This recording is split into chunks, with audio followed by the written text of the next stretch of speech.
My name is Iris Archer, and I am 33 years old. 2 weeks ago, my mother rang my doorbell. First time in 9 years. She stood on my porch in a beige cardigan with a carry-on suitcase and a folded piece of paper. The paper was not an apology. It was a list. Handwritten. Blue ink. Bullet points. Every bullet had a dollar sign. Total. $925,000. She did not say she was sorry. She did not ask about her grandchildren. She said, "We need to talk about the family's future." But here is what my mother did not know. I had been keeping a list of my own for 9 years. Every birthday card she returned, every voicemail she ignored, every text message my sister sent about me behind my back. 29 items, all labeled, all dated, all filed in a navy blue binder that I kept in the bottom drawer of my desk. She brought a list of what she wanted. I brought a list of what she did. Before we get into this, if you are new here, please take a moment to like and subscribe. It helps more than you know. And while you are at it, drop a comment telling me where you are watching from and what time it is where you are. I love reading those. Let me take you back to the summer I turned 24. The summer my family told me I was no longer one of them. Millfield, Ohio. Population, 2,000 and change. 1 Baptist church. 1 barbershop. 1 diner where every booth smelled like coffee and bacon grease no matter what time you walked in. That was my town. My whole world until I was 18. My father, Kenneth, worked at the lumber yard on Route 7 for 31 years. Same shift, same boots, same quiet nod when he came through the door at 5:42 every evening. My mother, Diane, ran the household and the church women's committee with equal precision. She organized the Easter brunch. She coordinated the prayer chain. She decided who brought what to every potluck, and nobody argued. My sister Paige was 4 years younger and everything I was not. Loud, confident. The kind of girl who got voted homecoming queen and acted surprised. Mom adored her. Dad called her Sunshine. I was the quiet one, the one who did the dishes without being asked, and scored perfect on every math test and never got a party for either. I do not say this with bitterness. I say it because you need to understand the math. In our family, love was a budget, and Paige was the line item that always got funded first. When I was 18, I got a scholarship to Ohio State. Full ride. I was the first Archer to go to college. Mom packed my suitcase and slipped a card inside, the kind with flowers on the front and her handwriting on the back. "Come home soon. You belong here." I kept that card for 15 years. It is still in my desk drawer, right next to the navy binder. The card was the last kind thing she ever wrote me. I met Marcus Ellison in advanced statistics, spring semester of my junior year. He sat 2 rows ahead of me and solved regression problems like he was reading a grocery list. Calm, methodical, never rushed. He was an engineering major, computer science minor, on a partial scholarship from Cleveland. His mother, Cora, was a retired school librarian. His father, white, from the suburbs, left when Marcus was 4. Cora raised him alone. She worked 2 jobs until Marcus turned 16, and then she worked 1 job and volunteered at 3. Marcus was biracial. He had his mother's eyes and his father's jawline, and this way of listening that made you feel like everything you said actually mattered. Our first date was at a taco truck near campus. He paid with crumpled singles. I paid with quarters. We split a horchata and talked until the truck closed. He told me he wanted to build something. He did not know what yet, but something that solved a real problem. I told him I wanted a job where the numbers meant something. He said, "Then, we are in the right field." We dated for 3 years before he proposed. 3 quiet, steady, unremarkable years. He met my parents twice. The first time, Mom smiled too wide and called him Michael instead of Marcus. The second time, she called him Marcus, but did not look at him when she said it. Both times, Dad shook his hand and said almost nothing. I told myself it was nerves, small-town people. They just needed time. Paige was the honest one. At Thanksgiving, she leaned over and whispered, "He is nice, but Mom is never going to be okay with this. You know that, right?" I did not know that. Not yet. Marcus proposed on a Tuesday. No ring at first, just a conversation at our kitchen table in our tiny apartment near campus. He said, "I want to spend my life with you. I want to build something with you. Will you let me?" I said yes before he finished the sentence. I called home that night. Mom picked up on the third ring. I told her. The line went quiet for 7 seconds. I counted. "You need to think about what this means for this family, Iris. Not congratulations. Not, tell me about the ring. A warning." Dad got on the extension. He cleared his throat twice and said nothing. 2 days later, Paige texted, "Mom has been crying since you called. Are you happy now?" I was, actually, for the first time in years. But I did not reply that. 2 weeks after the call, a letter arrived. Not an email. Not a text. A letter. Handwritten. Diane Archer's cursive on cream-colored stationery. She wrote 4 paragraphs. The last one said, "If you go through with this, you are choosing him over your family. We cannot support this. We will not attend. And if you walk down that aisle, do not expect to walk back through our door. He is not one of us, Iris. He never will be." That was the line. She drew it in blue ink on cream stationery, and she expected me to stand on her side of it. I read the letter 3 times, folded it, put it in a manila folder. I did not know why I kept it. Something in me, the part that files receipts and labels bank statements, told me to hold on to it. I held on. We got married at the Multnomah County Courthouse on a Saturday in June. 12 guests, all friends, all Marcus's side. His mother, Cora, flew in from Cleveland with a garment bag and a Tupperware of pound cake. She pinned a silk flower to my dress and held both my hands and said, "Welcome to the family, baby." No father walked me down the aisle. There was no aisle. There was a hallway with fluorescent lights, and a judge who pronounced our names wrong, and a reception at a Thai restaurant, where we pushed 4 tables together and Marcus's college roommate gave a toast that made everyone laugh so hard Cora spilled her water. My dress cost $160 from a consignment shop on Hawthorne. White, simple, fit perfectly. Marcus wore a navy suit he bought on clearance. We looked like 2 people who had just done the most important thing of our lives on a budget. Because we had. That night, in our apartment, I sat on the edge of the bed and stared at the bouquet, grocery store roses, $6, and my hands shook. Not from doubt, from grief. I had just gotten married, and the 2 people who raised me did not care enough to watch. 1 week later, I mailed a card to Millfield. Inside, our wedding photo, Marcus and me on the courthouse steps, grinning. I wrote, "We are happy. I hope you can be happy for us someday." The card came back 11 days later, stamped in red, returned to sender. I stared at that stamp for a long time, then I opened the manila folder, put the card inside, wrote in red pen, "Item 2, wedding photo, returned." That was the beginning of the binder. Year 1 was the hardest. I called Mom 4 times, voicemail every time. I left messages, short, careful, the kind where you choose every word because you know it might be the last one she ever listens to. "Hi, Mom. Just calling to say hi. We are doing well. Marcus got a job at a software company downtown.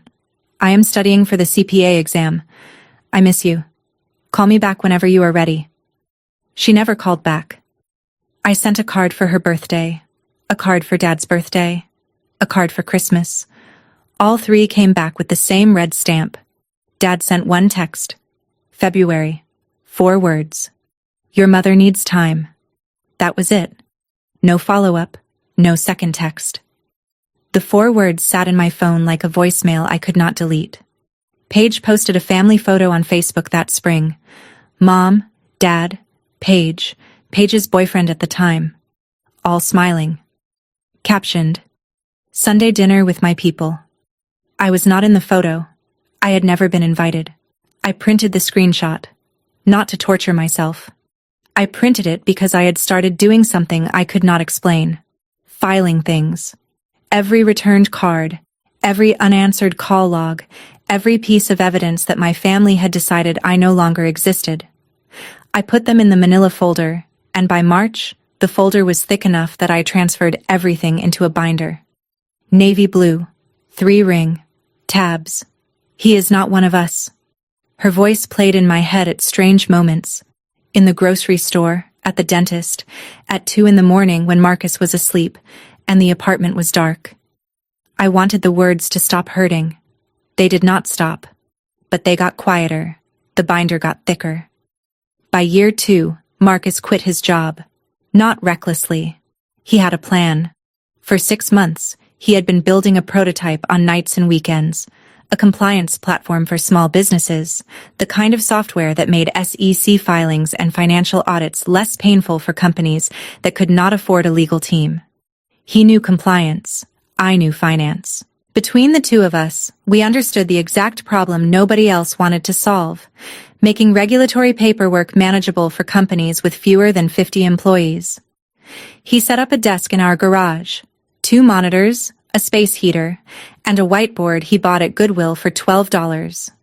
I came home from my analyst job every evening, heated up leftover soup, and sat next to him reviewing financial models until midnight. I built the pricing structure. I wrote the compliance checklists. I tested every module against real SEC guidelines. Marcus built the engine. I built the dashboard. Neither of us slept enough. Compliance Core launched 7 months later with 4 customers and a free trial that crashed twice on the first day. That year, I also did something else. I upgraded the binder. The manila folder was overflowing.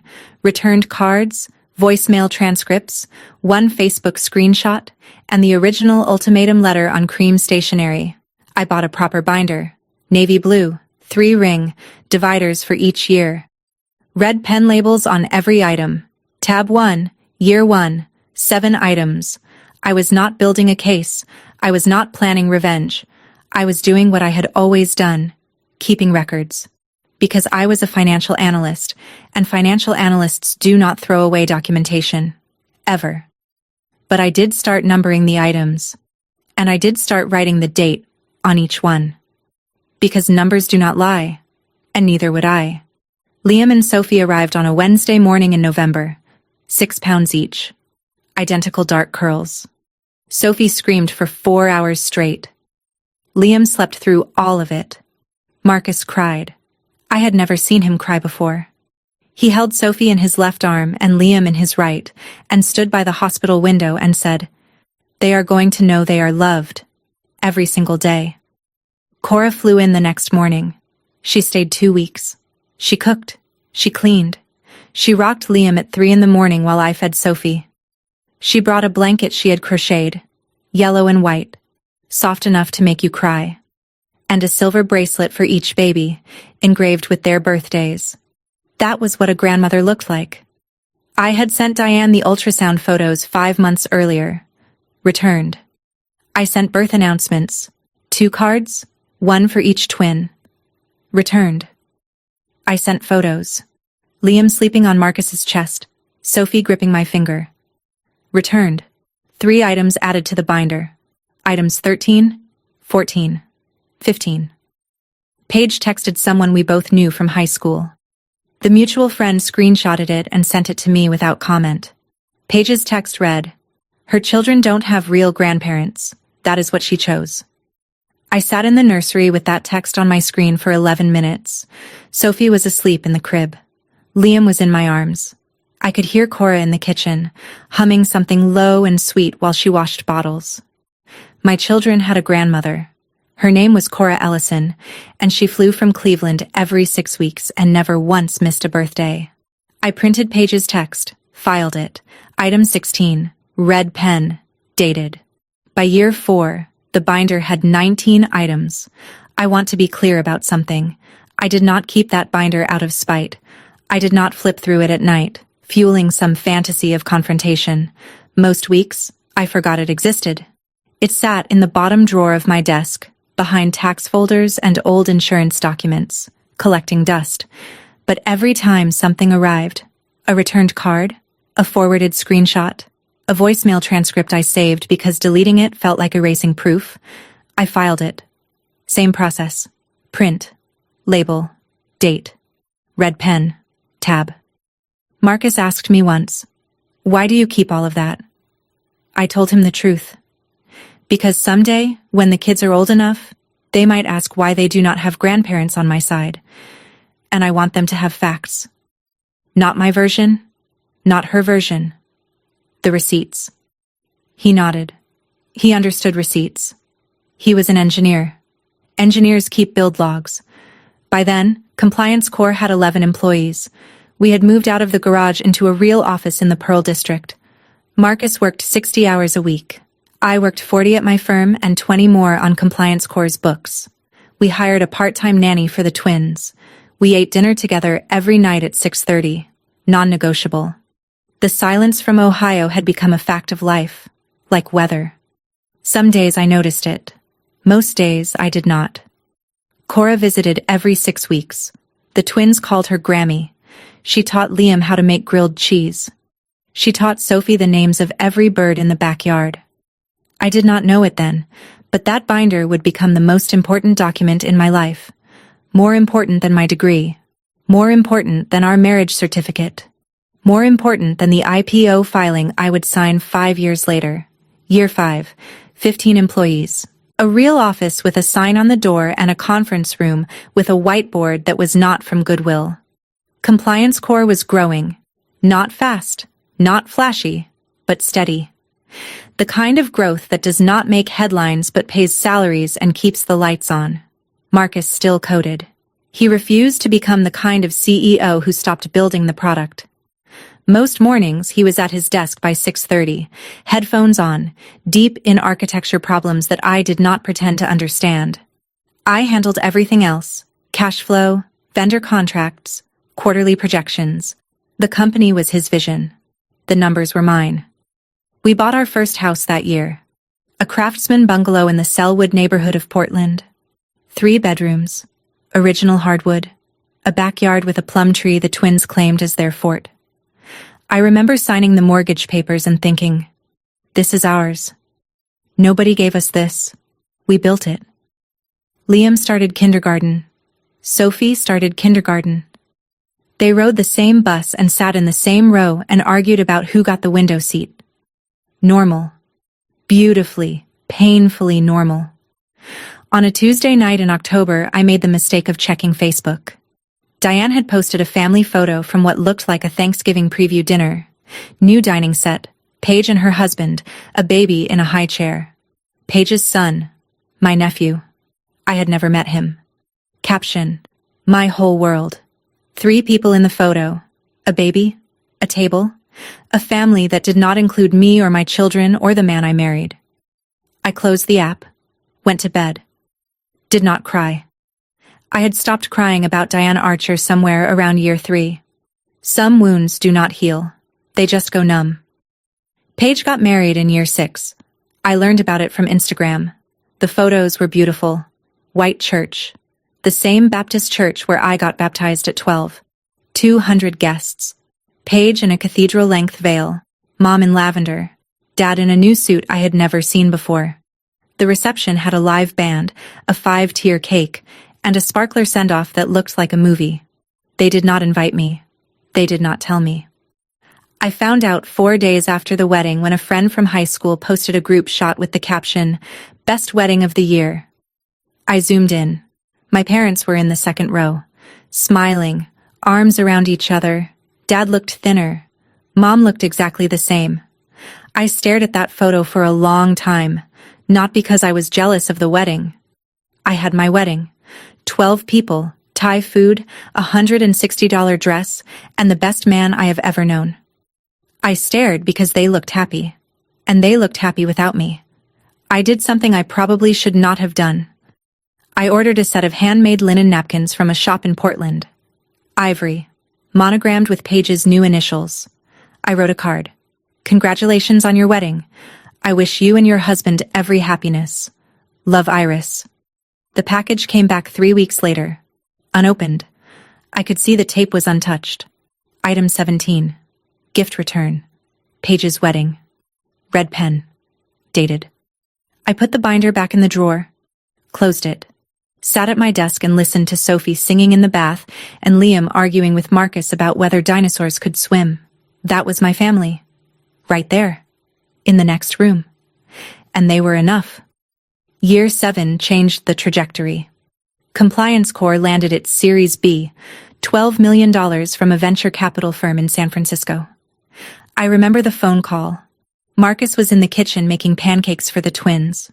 His phone rang. He listened, nodded, hung up, turned to me and said, "They said yes." I did the math before the pancakes were done. $12 million in funding. Post-money valuation of $68 million. Marcus and I still held 22%. We were not rich. Not yet. But the numbers were heading somewhere I had only ever modeled in spreadsheets. I left my analyst job that month and joined Compliance Corps full-time as CFO. It was the first time my name was on the company paperwork next to his. We were partners. In everything. We moved to a bigger house. A 4-bedroom colonial in Lake Oswego, 15 minutes south of Portland. Good schools. Quiet neighborhood. A kitchen with an island where the twins did homework while I reviewed quarterly reports on the other end. The Series B made a small splash in the press. TechCrunch ran a 4-paragraph piece. 2 fintech newsletters mentioned it. Nothing major. The kind of coverage that people in the industry noticed and everyone else scrolled past. But someone in Millfield, Ohio did not scroll past. 2 weeks after the TechCrunch article, a friend from high school texted me, "Hey, kind of random, but your mom asked me about your husband's company at church on Sunday. She wanted to know what Series B meant. Just thought you should know." I read that text 3 times. Mom had not spoken my name in 7 years. She did not know what Series B meant. But she wanted to. The math was changing. And Diane Archer was paying attention. That same year, I sent what I knew would be my last birthday card. I had sent one every year. 7 straight years, 7 returned. Each one filed, each one labeled. But this time, I tucked something extra inside. A photo of Liam and Sophie at their school's fall festival. Matching flannels. Face paint. Liam was missing his 2 front teeth. Sophie was grinning so wide her eyes were almost shut. On the back of the photo, I wrote, "They ask about you sometimes. I tell them you live far away." I sealed the envelope, mailed it, expected the usual. Red stamp, 11 days, back in the mailbox. It came back in 9 days. But something was different. The envelope had been opened. The flap was creased, the glue resealed with a strip of clear tape. I held it up to the light. The card was inside. The photo was inside. But someone had taken them out, looked at them, and put them back. Carefully. Deliberately. Then sent it back. I sat at the kitchen table and turned that envelope over in my hands for a long time. Someone in that house, Dad, I was almost certain, had opened the card, had looked at his grandchildren's faces, had held the photo, and then someone else, Mom, I was certain, had made him put it back and return it. He wanted to keep it. She would not let him. Item 23. Birthday card. Opened and resealed. Photo viewed. Still returned. I wrote the label with a steadier hand than I expected. Because I had suspected for years that Dad was not the architect of this silence. He was the enforcer. Mom was the architect. And the blueprint was simple. If she could not control who I loved, she would erase me from the family entirely. Year 8. Compliance Corps was growing faster than either of us expected. 80 employees, offices in Portland and Austin, a partnership with 2 of the largest accounting firms in the Pacific Northwest. Marcus was on the cover of a regional business magazine, small print run, local distribution, but his face was on a glossy cover with the headline, "The Quiet Disruptor." I noticed strange activity on my LinkedIn that month. Someone from Millfield, Ohio had viewed my profile 3 times in 1 week. No name visible, a private browser or a burner account. But the location was right there. Millfield, Ohio. Then Forbes ran its annual Companies to Watch list. Compliance Corps made it. Number 47 out of 50. Small mention. 2 sentences. But it was Forbes. I did not think much about the LinkedIn views until a few weeks later, when Marcus was invited to guest on a fintech podcast. The episode was 45 minutes, mostly technical. Compliance automation, API integrations, federal reporting standards. Not exactly viral content. But 3 days after it aired, my old friend from Ohio texted again. "Your mom told Linda at church that she always knew Marcus was smart." Direct quote. Linda said Diane sounded proud. "First time she has mentioned your name in years. Always knew Marcus was smart. 7 years of silence, and now she always knew." I did not add that to the binder. It was not a document. It was hearsay. But I wrote it on a post-it and stuck it to the inside cover because I wanted to remember the moment Diane Archer started rewriting history. She was not proud of Marcus. She was not even sorry. She was recalculating. The numbers were getting bigger. And my mother was an accountant of a different kind. The group chat arrived on a Monday. My friend from Ohio, Tess, the one who kept me in the loop about church gossip, called me at 7 in the evening. She sounded rattled. Iris. Paige accidentally added me to a family group chat. I think she meant to add someone else with a similar number. I was in it for 3 days before they noticed and removed me. I took screenshots. She sent them. 7 screenshots. 3 days of unfiltered Archer family conversation. I read them in the parking lot of Liam's soccer practice. Paige. His company was valued at $68 million last round. I have been tracking the funding filings. If they IPO, we are looking at $300 million minimum. Diane. How do we approach this? She will not listen to me. Kenneth. Maybe I should call first. Feel her out. Diane. No, I need to go in person, with a plan. A real plan. Paige. Make a list. Be specific about what we need. She is a numbers person. She will respond to numbers. Diane. How much should we ask for? Paige. Start with the mortgage, then medical, then retirement. College for my son. Monthly support. Layer it. Make it look like family investment, not a request. Kenneth. This does not feel right. Diane. Kenneth. She has more money than this entire town. She can afford to help her family. Kenneth did not reply after that. I sat in my car with the engine off. The dashboard clock read 7:22. Through the windshield, I could see Liam running across the field, chasing a ball twice the size of his head. My hands were shaking. Not from sadness. From clarity. 9 years of silence. 9 years of returned birthday cards and ignored grandchildren and a cream-colored letter that said, "Do not walk back through our door." And now that the numbers had changed, they wanted to approach with a plan. I drove home, printed the screenshots, filed them. Item 26. Family group chat. Financial tracking. Reconnaissance confirmed. If this story is hitting close to home, if you have ever had someone cut you off and come running back when the numbers changed, drop a comment. Tell me, because I think more of us carry this than we admit. And while you are here, subscribe if you have not yet.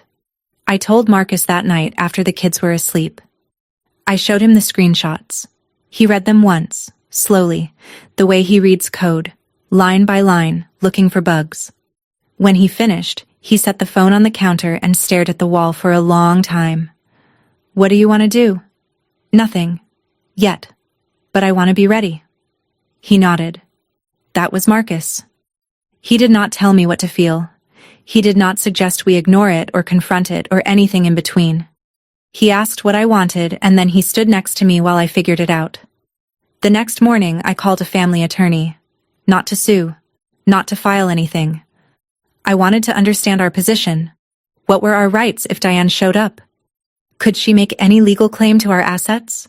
To the children?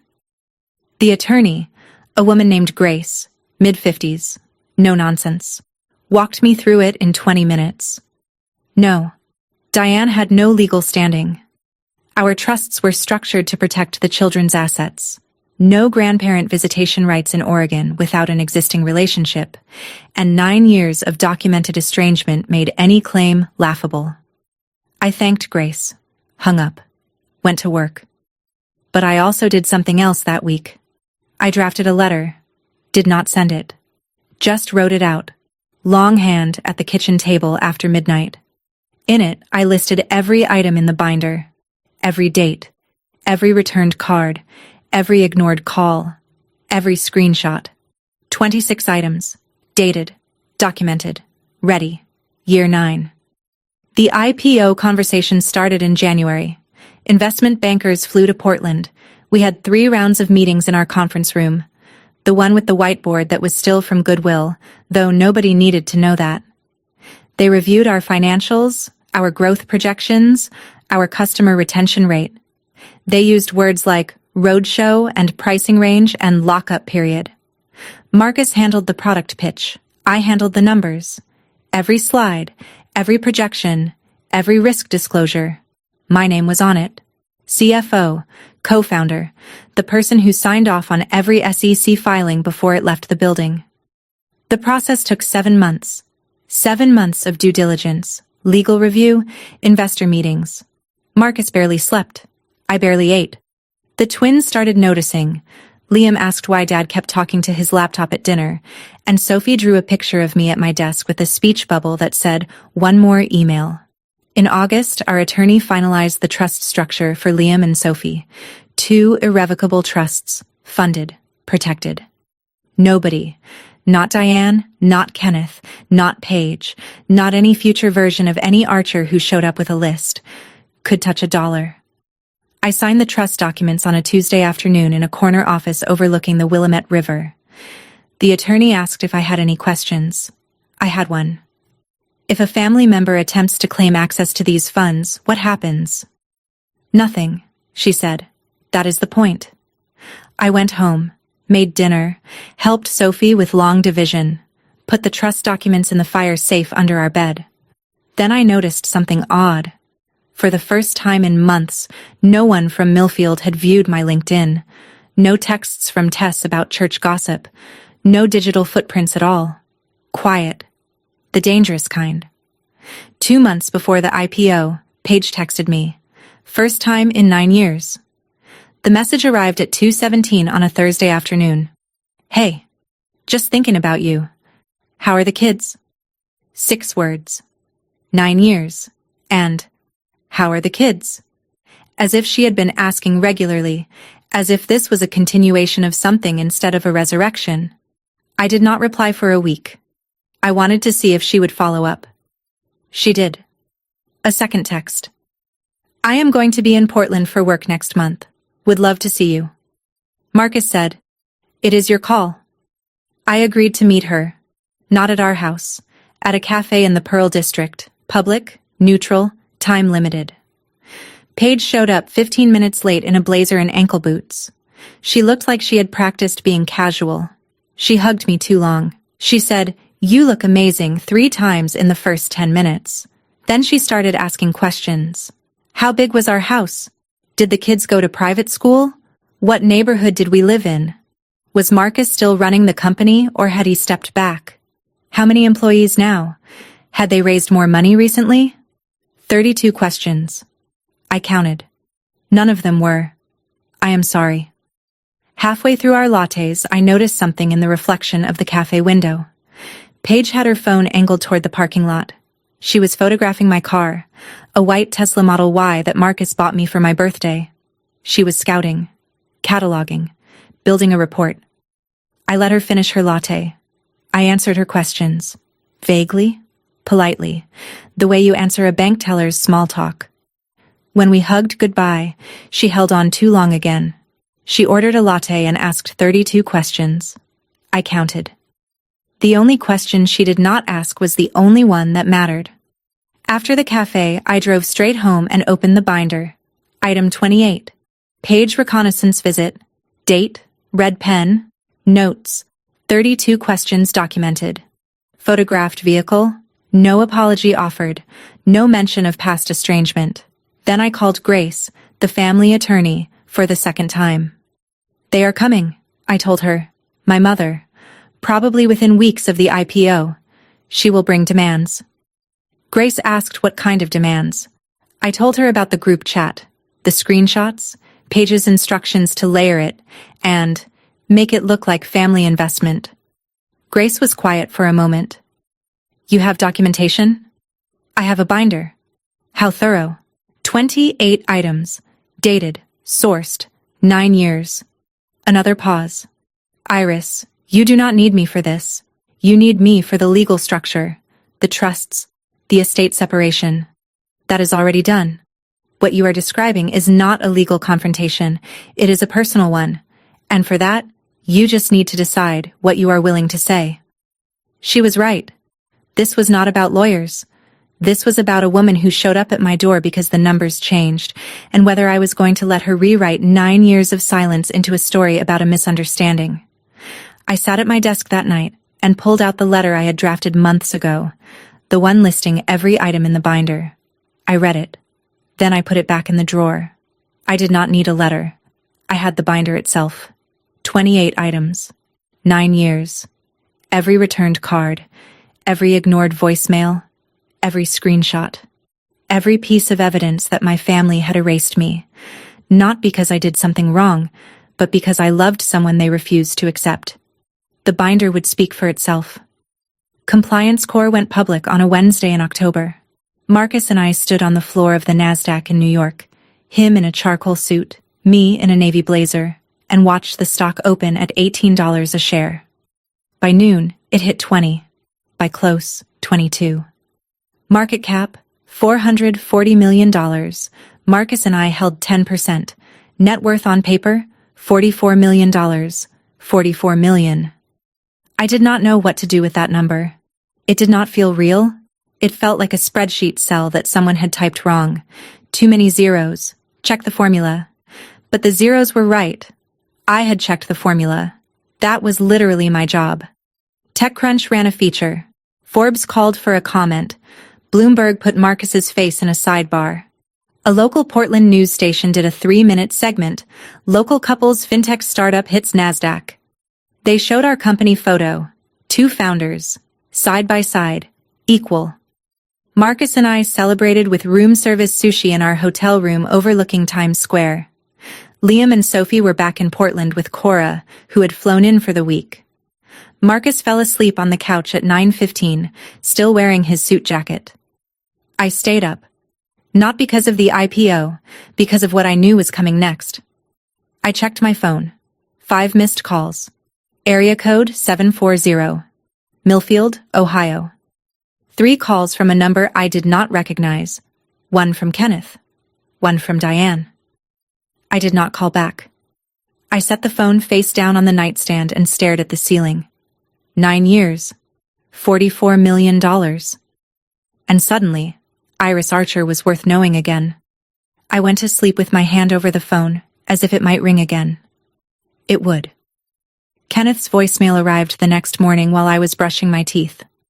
His voice was thinner than I remembered. Older. The cadence was the same. Slow, careful, a man who measured words like lumber. But something underneath had shifted. There was a crack in it. Baby girl, I saw you on the news. You and Marcus on the stock exchange floor. I did not know what to say, so I am calling. I am proud of you. I have always been. A long pause. Breathing. Your mother wants to talk. She has things she wants to discuss. Please call her back when you can. I love you, Iris. I played it 3 times.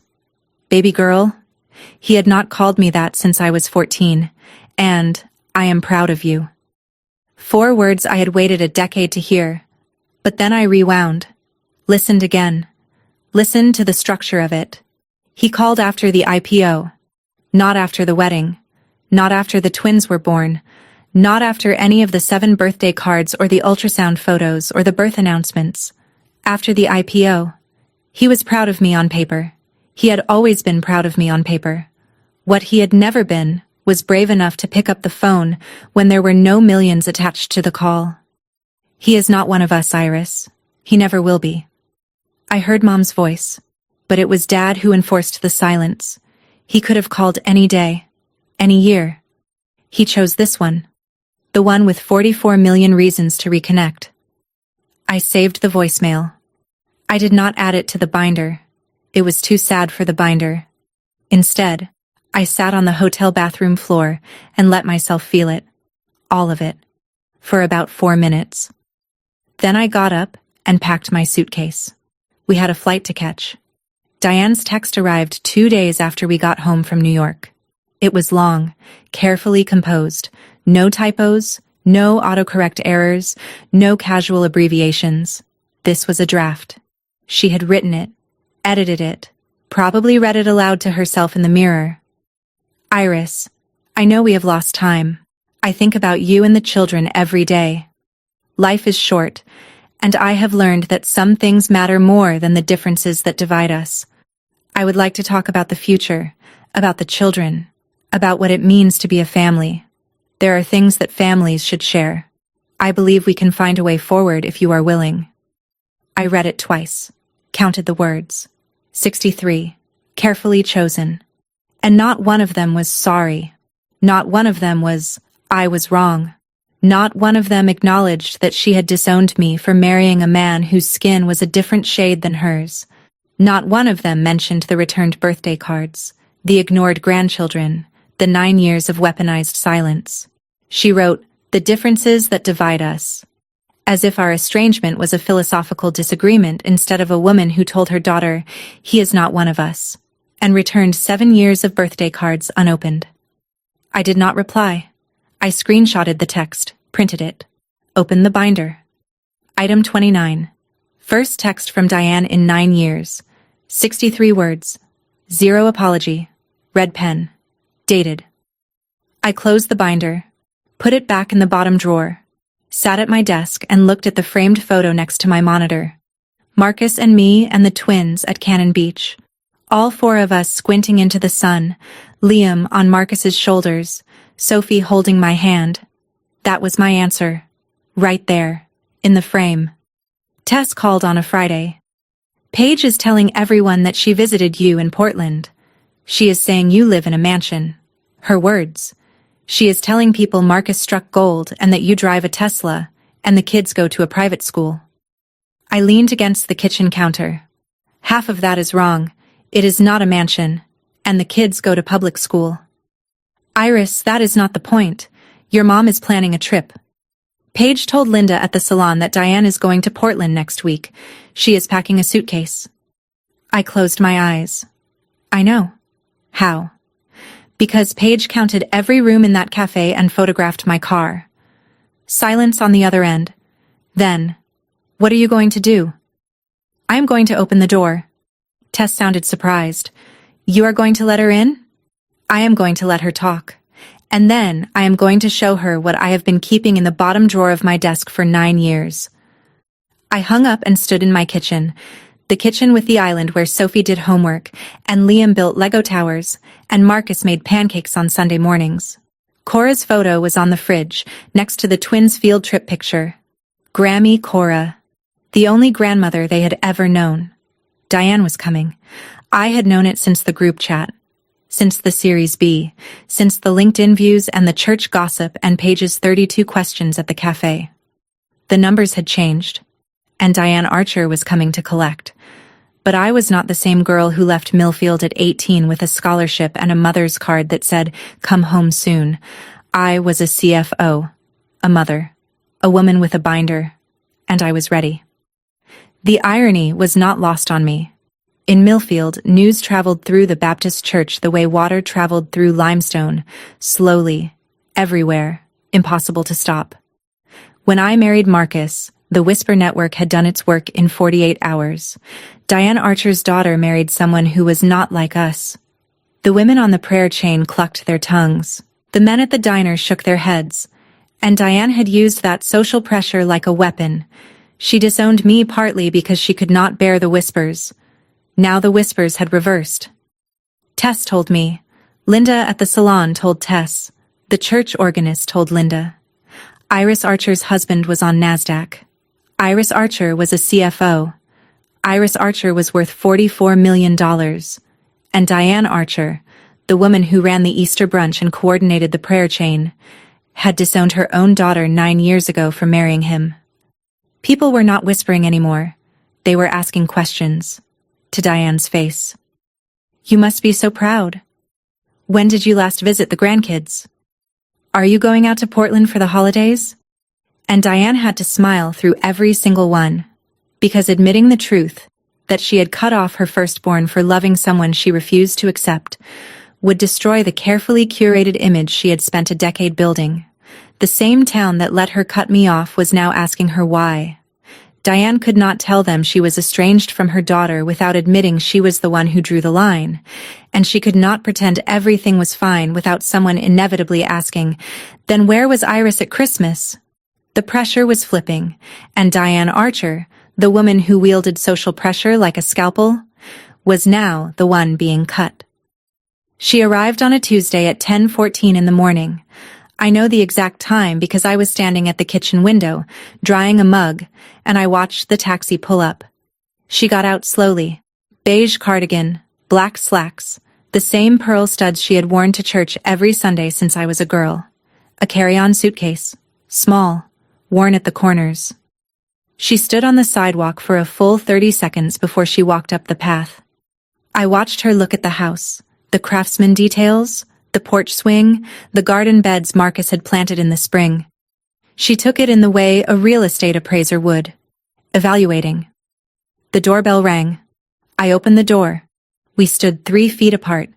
She looked older, more gray in her hair, lines around her mouth that had not been there 9 years ago. Her eyes, the same shade of green as mine, were already damp. Iris. Mom. A silence. 4 seconds. I came to talk about the children's future. Not, I came because I missed you. Not, I came because I was wrong. Not even, I came because I love you. I came to talk about the children's future. The children she had never met. The children whose photos she returned in sealed envelopes. The children, Paige said, did not have real grandparents. I looked at the suitcase, looked at the folded piece of paper in her right hand. Come in. I did not lead her to the living room. I led her to the kitchen. The kitchen had a table. It had good light. It had the fridge with Cora's photo and the twins' artwork, and a world map where Sophie marked every country she wanted to visit someday. The kitchen was where truth lived in this house, and truth was what we were about to have.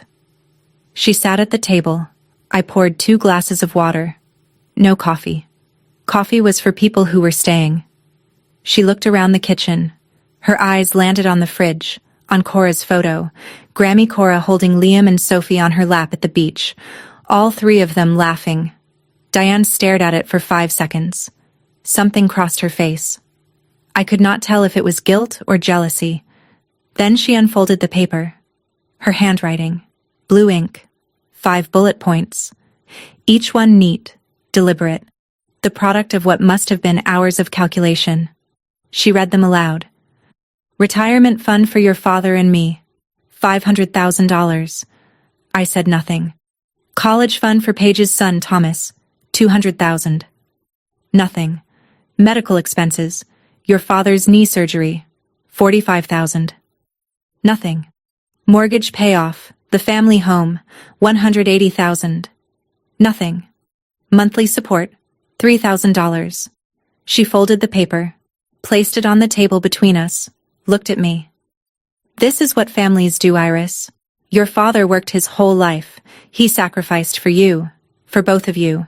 It is time to give back. I stared at the list. $925,000. Itemized, calculated, presented like an invoice. Not once during the reading did she mention my name with the word, sorry.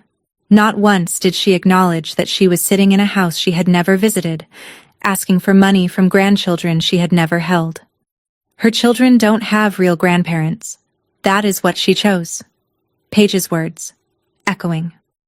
I picked up the list, read each line one more time, folded it, set it down. Then I stood up and walked to my office. The bottom drawer was exactly where I left it. Bottom drawer, under the tax folders, behind the old insurance documents. I pulled out the binder. Navy blue, 3-ring, heavy, the kind of weight that comes from 9 years of documentation. I carried it back to the kitchen, set it on the table, right next to the folded list of demands. 2 documents. Hers. 1 page, 5 bullets, $925,000. Mine. 29 items, 9 years, 0 apologies received. Diane looked at the binder. What is that? You brought a list, Mom. I sat down, placed my hands flat on the table. I brought one too. She stared at the binder, at the red pen labels visible through the clear cover, at the thickness of it. Almost 3 inches of tabs and documents and printed screenshots and returned birthday cards in their original envelopes. I do not understand. You will. I opened the binder to tab 1, year 1, and I started reading. I did not raise my voice. I did not cry. I did not perform. I read the way I read quarterly reports to the board, factual, organized, item by item, 9 years of receipts, documented, dated, every returned card, every ignored voicemail, every screenshot, every piece of proof that Diane Archer had systematically erased her firstborn daughter from the family, not because I did something wrong, but because I loved someone she refused to accept. The binder was not revenge. It was not a weapon. It was a record. And records do not negotiate. They do not argue. They do not forgive or condemn. They just tell the truth. And I had 9 years of truth to share. Tab 1. Year 1. I pulled out the first item. A birthday card in a white envelope. Red stamp across the front. Return to sender. Still sealed. I placed it on the table. Item 1. Birthday card. Mailed September 12th, 2017. Returned September 23rd. Diane's eyes widened. I pulled out the second item. Another envelope. Same stamp. Item 2. Wedding photo. Mailed June 14th, 2017.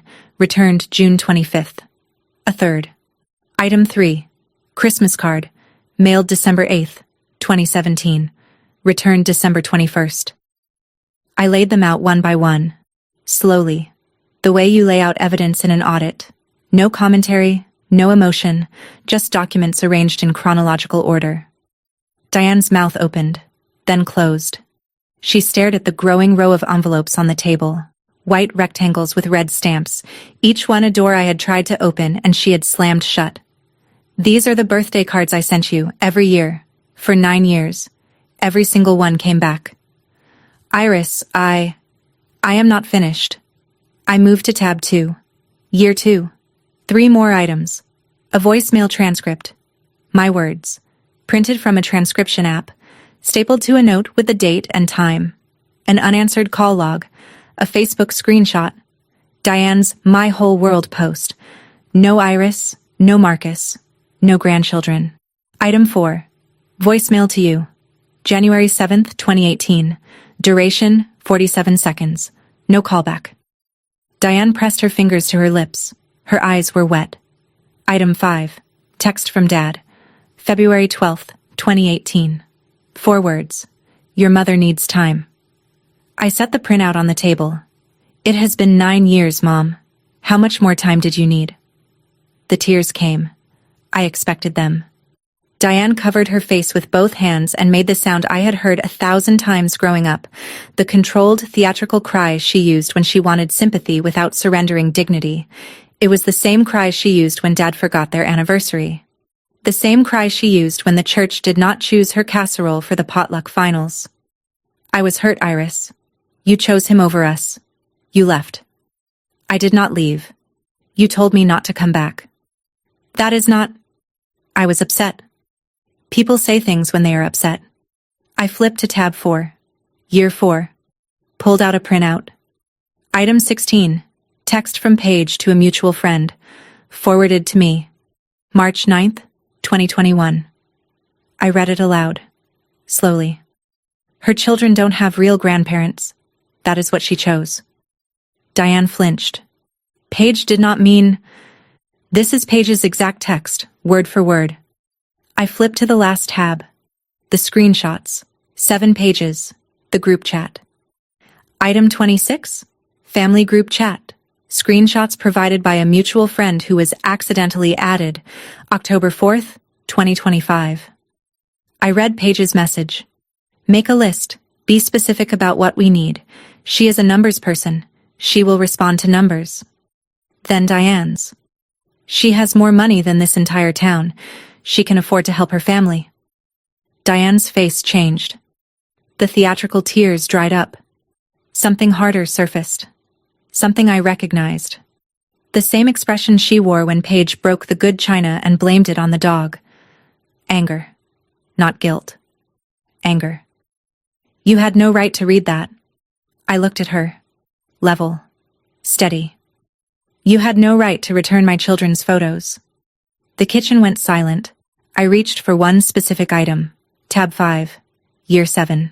The envelope was slightly different from the others. Same white paper. Same red stamp. But the flap was creased. The glue had been cut and resealed with a thin strip of clear tape. I held it up. Item 23. Birthday card. Year 7. Inside this card was a photo of Liam and Sophie at their school fall festival. On the back, I wrote, "They ask about you sometimes. I tell them you live far away." I set the envelope on the table. This card was opened. Someone looked at their photo, looked at their faces, then sealed it back up and sent it back. Diane's jaw tightened. Who opened it, Mom? Nothing.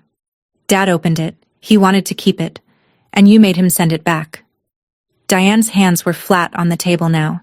Her eyes were on the envelope, on the tape. She whispered something so quiet I almost missed it.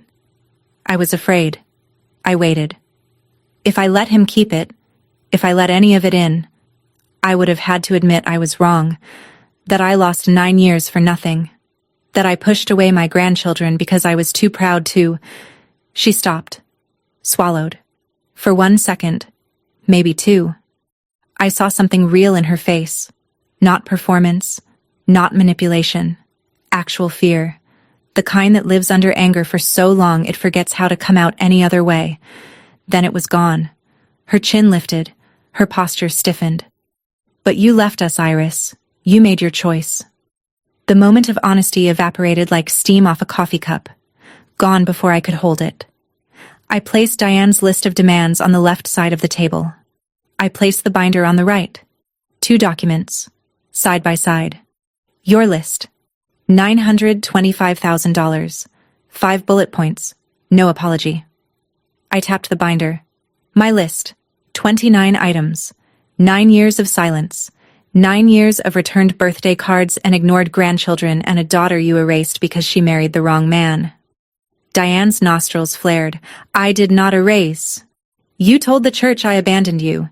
You told Paige to tell our friends that my children did not have real grandparents.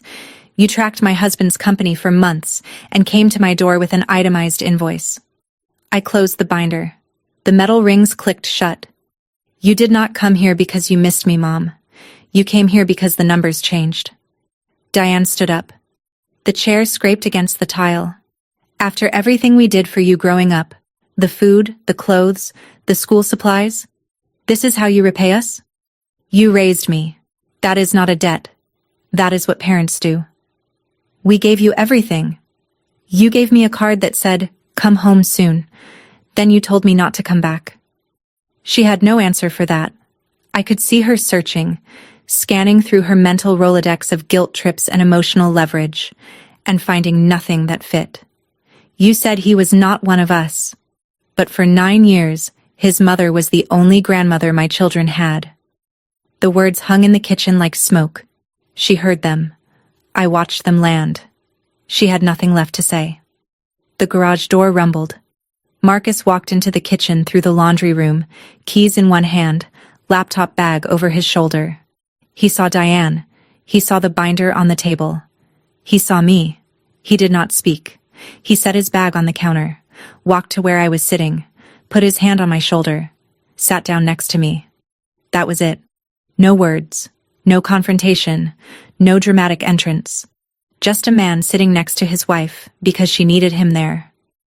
Diane looked at Marcus, the man she had refused to accept 9 years ago.